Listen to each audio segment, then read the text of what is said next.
It turns out that the Keystone XL pipeline would actually be better for the environment than the way we're moving the fuel now. This is about ideology. It's not about science. It also turns out that if you read the fine print of the scientists that tell us that climate change is real, I'm always amused that they've changed the term to climate change. Yes, the climate changes. It's unseasonably cold here in Reno. But the scientists that tell us that global climate change is real, it's a threat, it's man-made. If you read the fine print, what those same scientists also tell us is that a single nation acting alone can make no difference at all. Stopping the Keystone XL pipeline definitely makes no difference at all. And so they're not stopping it to help the environment. They're stopping it because their ideology says some forms of energy are better than other forms of energy. That's why they're stopping it. I don't know how many of you have ever been to coal country. I have been. And given what this administration has done to coal, an attempt, a nearly successful attempt, unfortunately now, to destroy coal, I've gone into these communities and seen 40% unemployment. 40% unemployment is devastating to a community. All kinds of bad things happen. People need to work. And so this is hypocrisy, to claim that all of these things are driven by science, when in fact the science tells us that's not true, and to turn their heads away from the human cost of their policies. So yes, let's get the Keystone XL pipeline approved finally. Let's roll back the Clean Power Plan. Let's roll back the Waters of the U.S. plan, and let's finally give our entrepreneurs, innovators, and energy producers the green light to become the global energy powerhouse of the 21st century.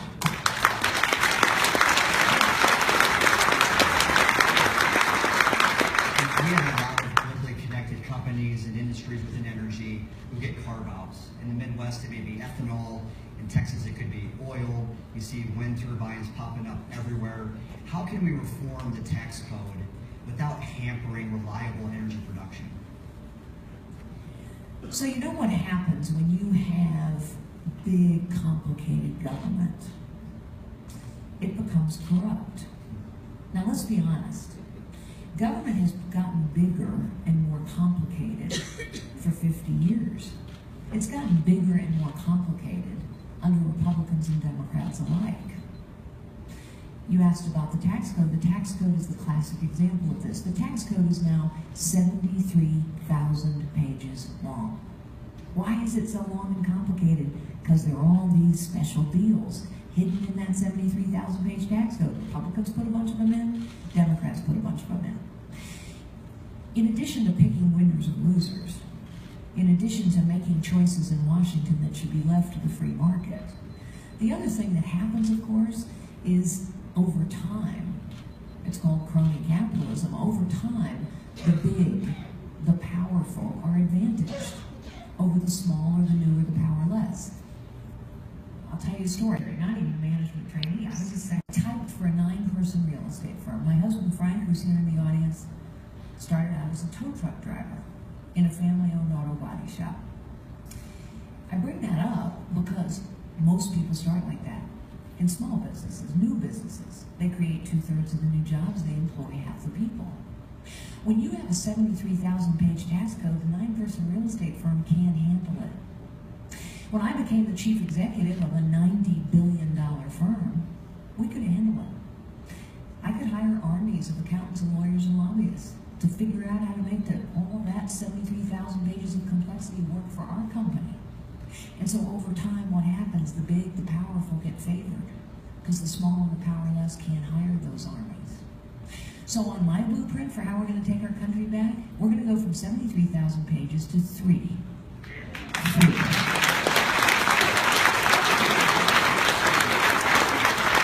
And how do we get that done? Basically, lower every rate, close every loophole, close every special deal.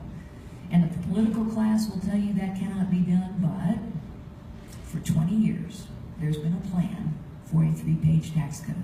Yes, we can get this done, but it will start by deciding as citizens that we're going to take our country back.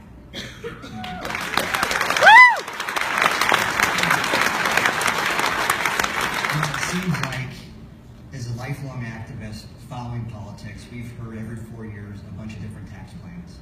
And we've heard people talk about fair taxes, flat taxes. It's just got to be fair and equitable.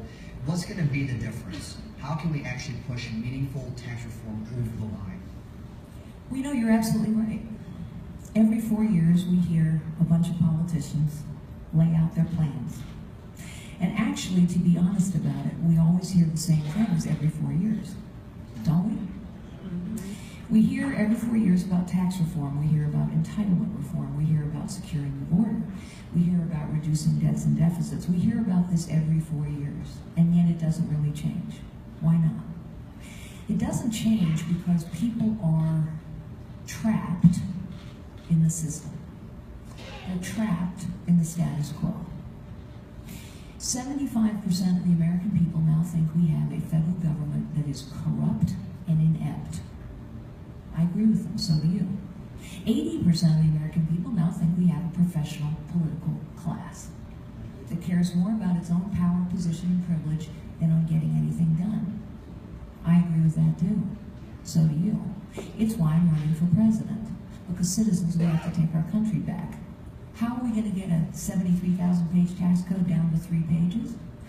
Literally, I will ask you for your help. We as citizens, you as activists, have enormous power. I talked a little bit about technology last night on the debate. Let me tell you how I'm going to use technology to return us to a citizen government, which is what we were intended to be. Every week I'm going to go into the Oval Office, and I will ask you to take out your smartphones. Now, if you own a flip phone, you have to upgrade. You have 12 months, shop around. But I'm going to ask you to take out your smartphones, and I will say to you, my fellow citizens, do you think we should finally get around to reforming the tax code and enacting that 20-year-old plan that takes us from 73,000 pages to 3? If you agree with me, press 1 for yes, 2 for no. You see, it turns out, ladies and gentlemen, there is an app for citizen government, and I'm going to use it. Technology is the most powerful tool for democratization ever devised. And we know that when the citizens put pressure on politicians, politicians move. So, you got to nominate me first so I can beat Hillary Clinton, and then you got to press me.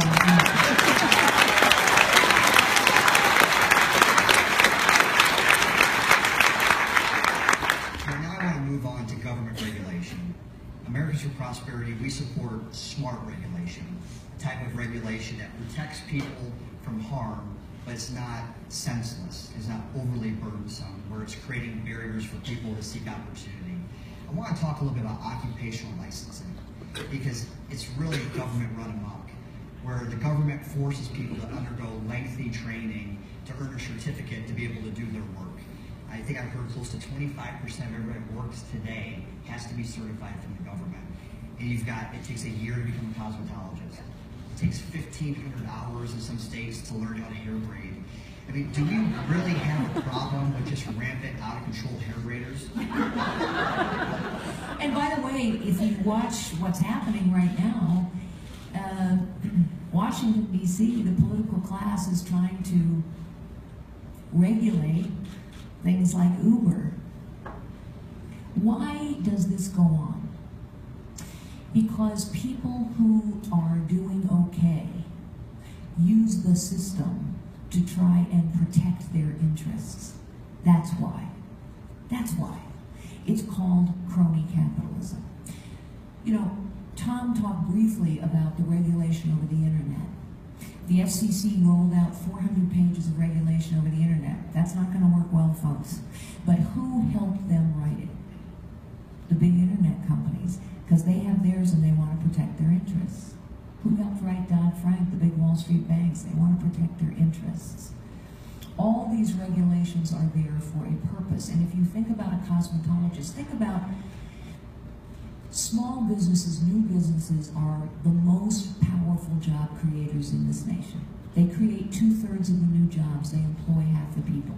If you're a single mom with a couple kids and you really want to get off food stamps, cosmetology is a great entrepreneurial opportunity for you. And yet, those who already are in business and really don't want the competition have used the system to say, no, it's going to take you a year and 1,500 hours to learn how to braid hair.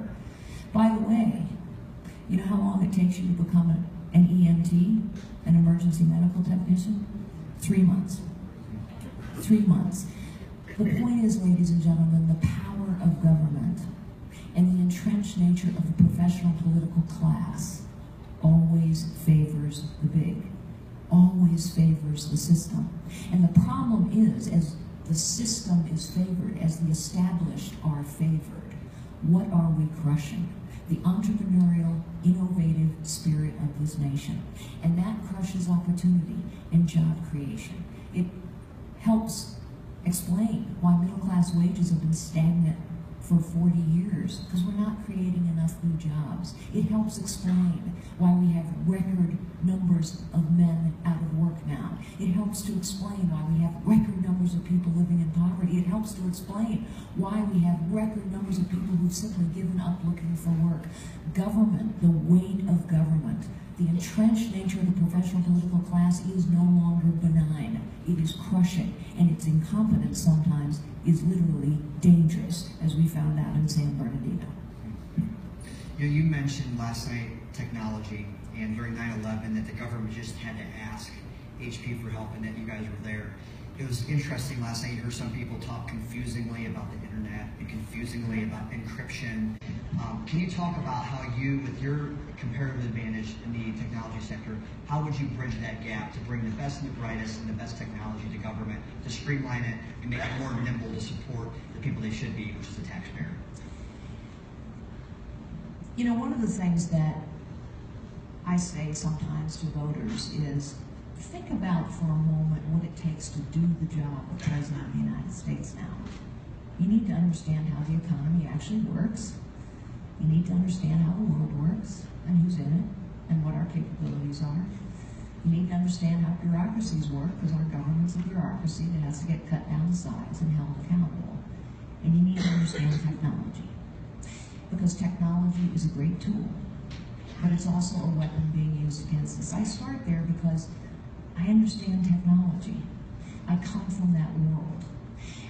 I'm not trying to be overly critical of politicians. I am not.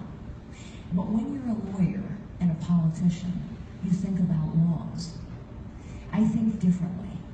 I don't think the answer to many of our problems is to argue over and enact a new law.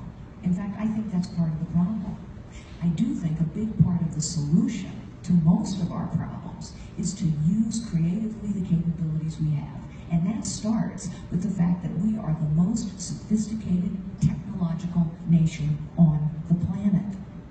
So, I am quite certain that if ISIS is smart enough to figure out how to put up help desks on their jihadi websites to instruct their new recruits on how to make their communications disappear on the internet, that a President Fiorina can go to the best and brightest from Silicon Valley and say, help us figure out how to beat those guys. I have utter confidence in this.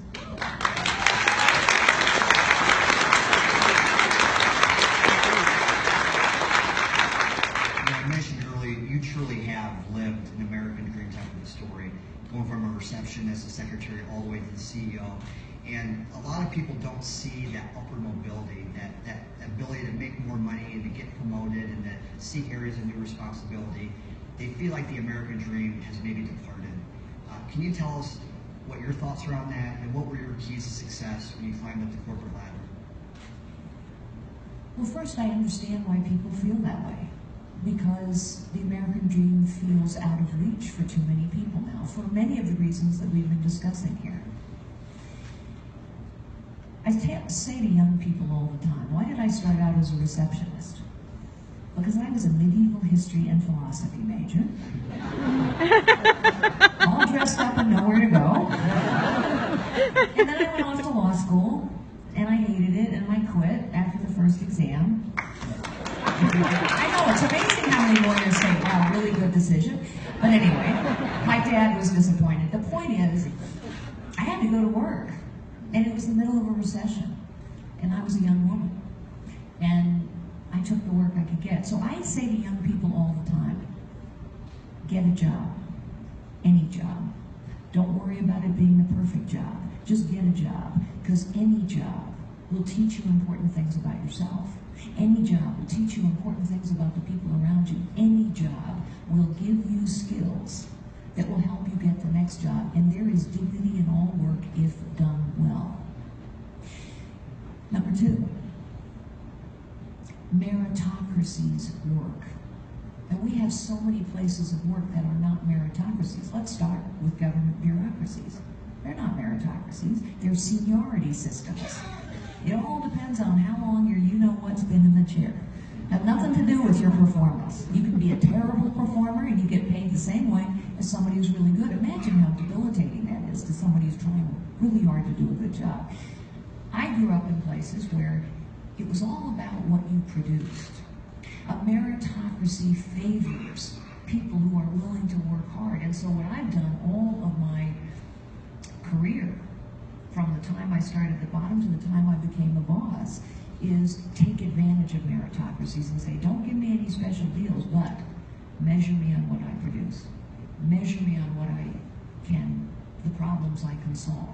Measure me on results. And by the way, that's what I will ask the American people. Measure me on what I get done. Hold me accountable for what I can get done, which is why I rolled out my blueprint to take America back.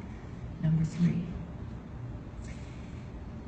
I didn't have a plan to become a CEO, but I ran to problems. I ran to problems. I found out that I find solving problems challenging and fun, especially working with teams of people to figure out how to get it done. Some people run away from problems.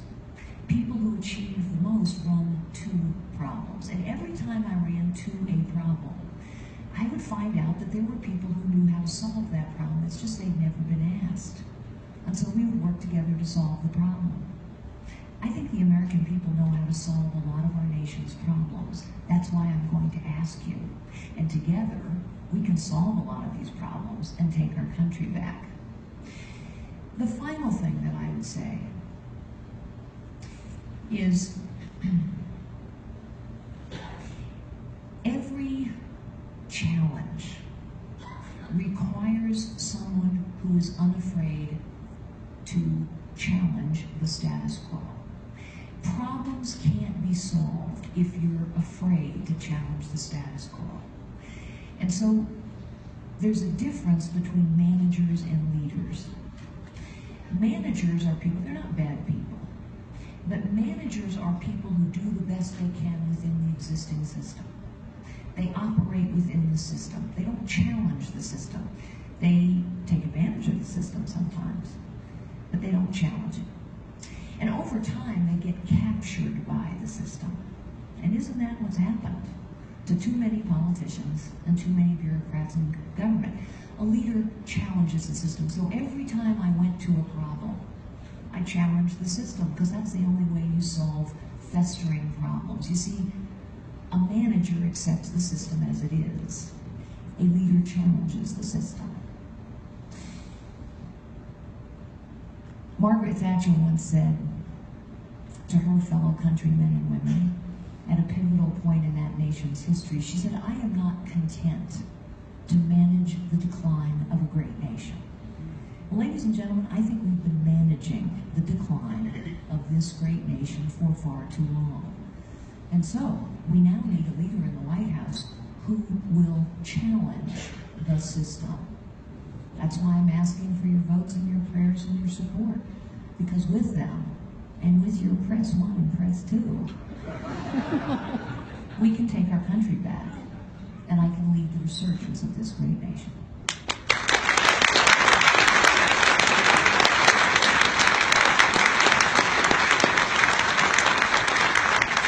We talk frequently about the political class, and you being somebody from the private sector, what was it that made you decide to fight? What made you decide to run for the Senate, now run for president? What was that moment that you said, I've got to fight for my country in this new way? Well, as I say, I run to problems. We got a lot of problems. But all of which can be solved, by the way. Every problem we have can be solved. And every wound we have is self-inflicted. We've been talking about energy. Talk about a self-inflicted wound. I mean, we can solve this and be the global energy powerhouse very quickly. But I think the moment, so to speak, when I said, maybe I really need to run for president, I was at a luncheon and I was giving a speech. I was giving a speech about the possibilities of this nation. The fact that this has always been a place where more things have been more possible for more people from more places than anywhere else on earth. My life has been filled with incredible possibilities. I mean, I'm keenly aware that it's only in this nation that a young woman could start out the way I did, go on one day to become the chief executive of a $90 billion company, and run for the presidency. That's only possible here. And at the end of that speech, a gentleman came up to me and he said, you know, Carly, we don't think of ourselves as a nation of limitless possibility anymore. And that really hit me. Because when we don't think of ourselves as a nation of limitless possibility, we are losing the core of who we are. We must restore limitless possibilities to this nation. And that means we have to cut this government down to size and hold it accountable. We have to lead again in the world, and we have to count on the things that have always made this nation great. The character of our nation, entrepreneurship, and innovation. It is why I have decided to lead by asking you, the citizens of this nation, to help me take our country back. It is time.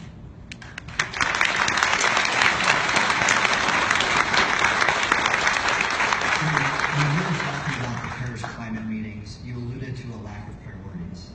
There was just a major terrorist attack in Paris, and all these world leaders got together not to talk about terrorism, but to talk about climate change. It seems the government is getting involved in all these different things, all these different worlds that they have no role being involved in, and they're losing sight of their priorities. What would be your top priorities for America on day one?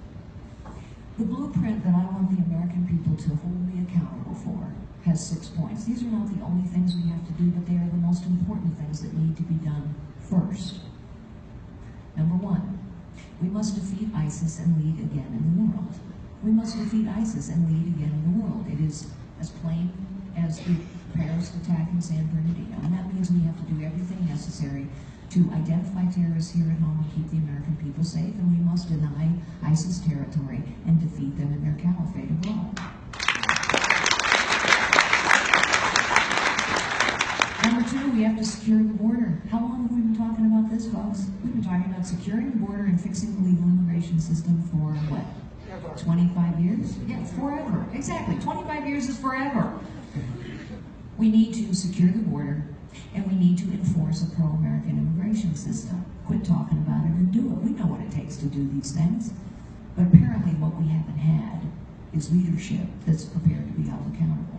Number 3, we have to restore the character of this nation. And that means we have to stand for life, and we have to stand for religious liberty. Number 4, there are a whole set of things that have to be repealed, and we have talked about a lot of them today. The Clean Power Plan, the Waters of the U.S. By the way, did you know the Waters of the U.S. gives the EPA the authority to control 99% of the water in this nation? And you know from the state of Nevada here, where the government owns 80% of your land, basically, you know the government isn't a very good manager of resources, right? They don't do a good job at this. But one of the first things we got to repeal is Obamacare, because it is not working. Plus 1 for yes, 2 for no, and we need to replace Obamacare with a free market for health insurance, which we have never tried in this country. Number 2, 73,000 page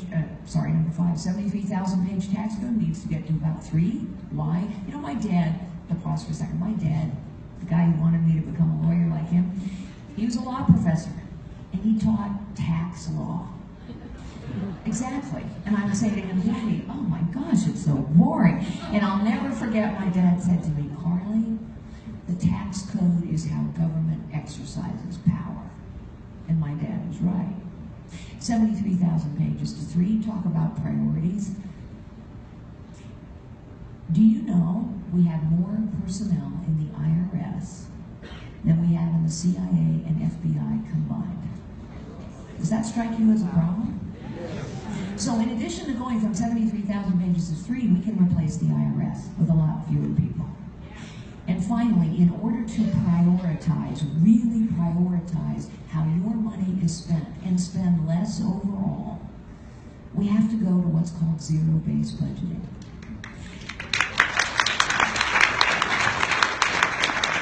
Zero-based budgeting is a fancy term for what you do at home, what we do in our businesses. You know what it means? It means every dollar gets examined. Every dollar must be justified. And if it cannot be justified, it gets cut or it gets moved. We have to do that in the federal government, folks, because we've gotten to a place where we spend more money each and every year, and have been doing so for 50 years, and never have enough money to do the important things. You know why? All the money is spoken for. So the only way we can prioritize what government does, push money out of DC, get government out of the things they're not supposed to be in, is to start by knowing where every dollar is being spent. Would it surprise you to know, I will ask for your help, would it surprise you to know that there is a bill sitting on the floor of the U.S. House that would move us to zero-based budgeting? Why do you suppose it's not getting voted on? Boy, think of all the oxes getting gored if we go to zero-based budgeting. So, press 1 for yes if you think we ought to finally pass that bill so you know where your money is being spent.